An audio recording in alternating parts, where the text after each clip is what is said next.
Welcome back everyone, welcome to civil services study. 552 test complete हो गए थे। यह टेस्ट नंबर 553 553वां टेस्ट है। फोकस करेंगे ज्योग्राफी के प्रश्नों पर, उसी के आगे से कंटिन्यू करेंगे जहां तक कवर किया था हमने। तो चलिए स्टार्ट करते हैं। समय कम है, 4 अक्टूबर को एग्ज़ाम है और 11 सितंबर हो गई है आज। तो क्वेश्चन नंबर 1 पर आ जाइए। पूर्वी घाट का विस्तार है, कहाँ तक है पूर्वी घाट का विस्तार? गंगा के डेल्टाई मैदान से कावेरी नदी के डेल्टाई मैदान तक, या फिर महानदी घाटी से कार्डमम पहाड़ियों तक, स्वर्ण रेखा नदी से जावेदी पहाड़ी तक, या फिर महानदी घाटी से दक्षिण में नीलगिरी तक। कहाँ तक पूर्वी घाट का विस्तार है? ऑप्शन नंबर ए, महानदी घाटी से दक्षिण में नीलगिरी तक। तो पूर्वी घाट का विस्तार महानदी घाटी से दक्षिण में नीलगिरी तक है।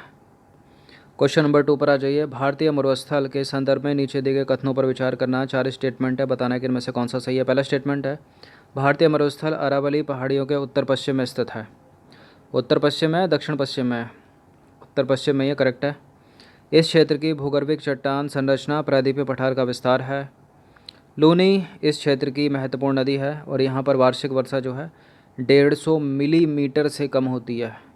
ये तो बहुत कम हो गई, बिल्कुल इतनी होती है। लूनी नदी इस क्षेत्र की एक महत्वपूर्ण नदी है, करेक्ट है।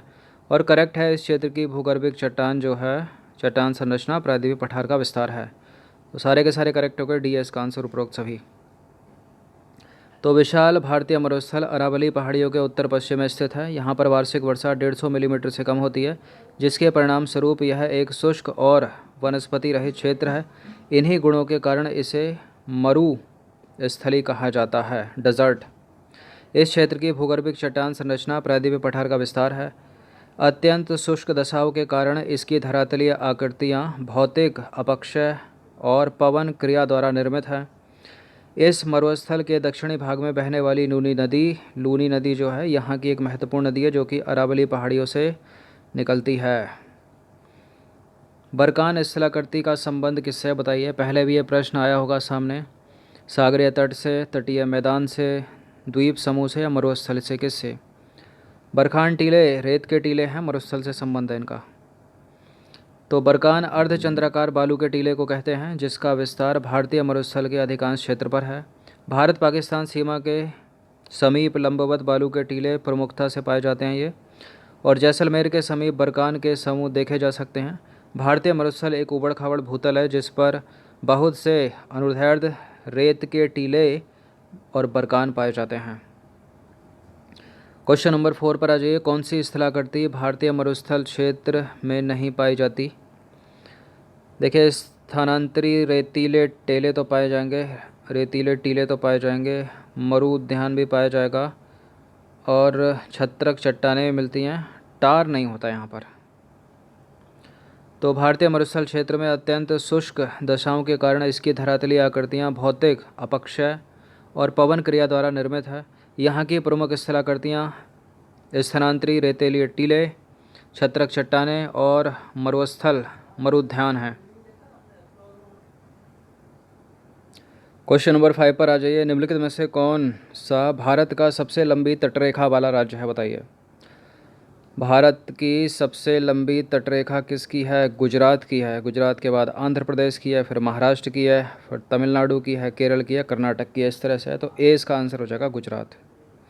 तो देखिए, भारत की स्थल सीमा की लंबाई कितनी है? लगभग 15,200 किलोमीटर, और समुद्री तटरेखा अंडमान और निकोबार द्वीप समूह तथा लक्षद्वीप समूह के साथ कितनी है? 7,516.6 किलोमीटर। भारत के विभिन्न तटीय राज्यों में गुजरात की तटरेखा सबसे अधिक लंबी है, और इसके बाद जो है आंध्र प्रदेश का नाम आता है। क्वेश्चन नंबर 6 पर आ जाइए। पश्चिम तटीय मैदान के संदर्भ में कौन सा गलत है? देखिए, पश्चिम तटीय मैदान मध्य में संकीर्ण है, परंतु उत्तर और दक्षिण में चौड़े हो जाते हैं। पश्चिम तटीय मैदान जलमग्न तटीय मैदानों के उदाहरण है, और इस तटीय मैदान में बहने वाली नदियाँ एस्चुरी नहीं बनाती। तो क्या बनाती हैं?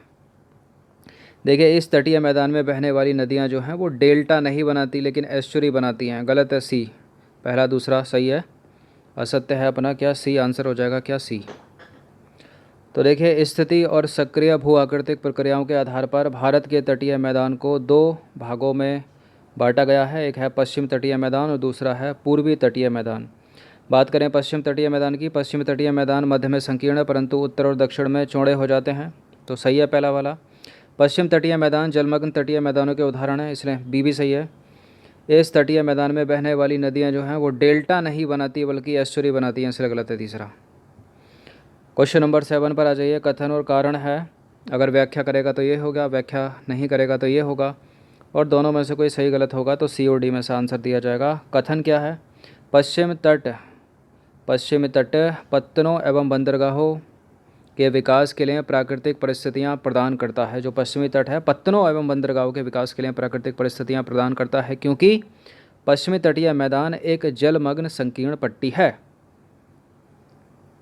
बिल्कुल, कथन भी सही है, कारण भी सही है, व्याख्या भी करता है, तो कथन और कारण दोनों सही है। और कथन ए, जो कथन है, जो कारण है, ये जो है कारण, ये इसकी सही व्याख्या है, तो ए इसका आंसर हो जाएगा।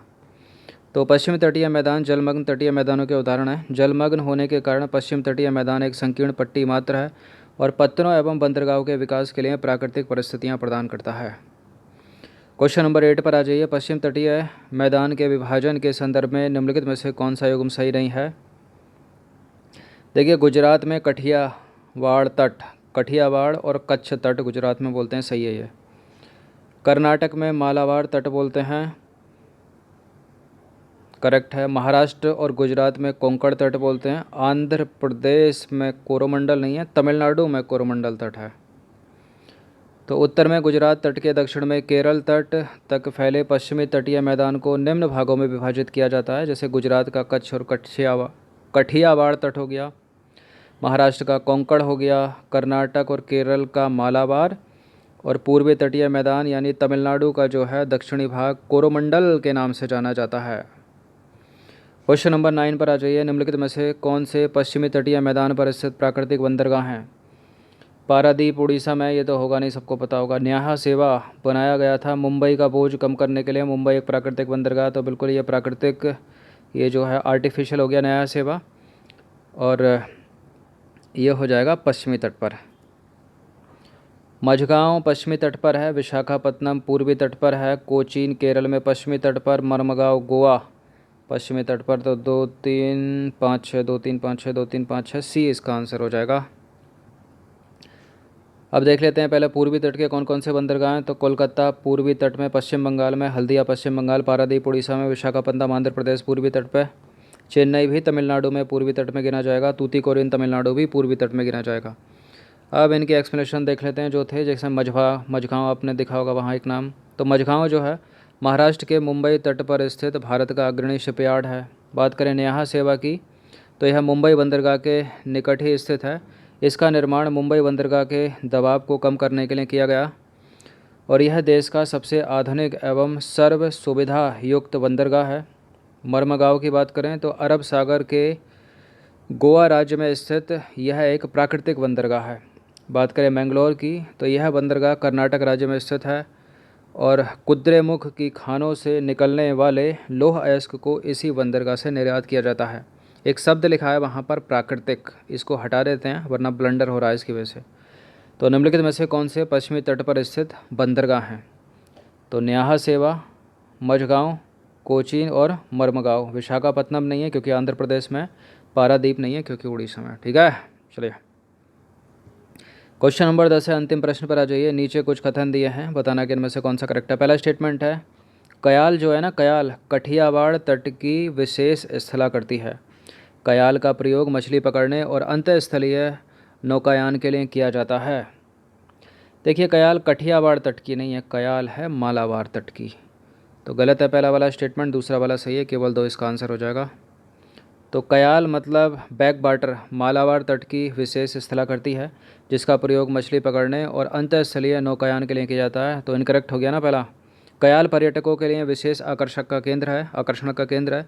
केरल में हर वर्ष प्रसिद्ध जो नेहरू ट्रॉफी होती है ना, बेलमकल्ली नौका दौड़, उसका आयोजन जो है पुन्नामदा कयाल में किया जाता है, याद रखना। तो 10 प्रश्न थे इम्पोर्टेंट। इसको बल्लभ कल्ली भी लिखा है, कहीं बेलम कल्ली भी लिखा रहते हैं इसको। तो 10 प्रश्न थे। इसके बाद जो ज्योग्राफी का आएगा उसी के आगे से कंटिन्यू करेंगे। कम से कम 3 टेस्ट और बनाने पड़ेंगे, तब जाकर ये कंप्लीट होगा। काफ़ी बड़ा टॉपिक है। धन्यवाद।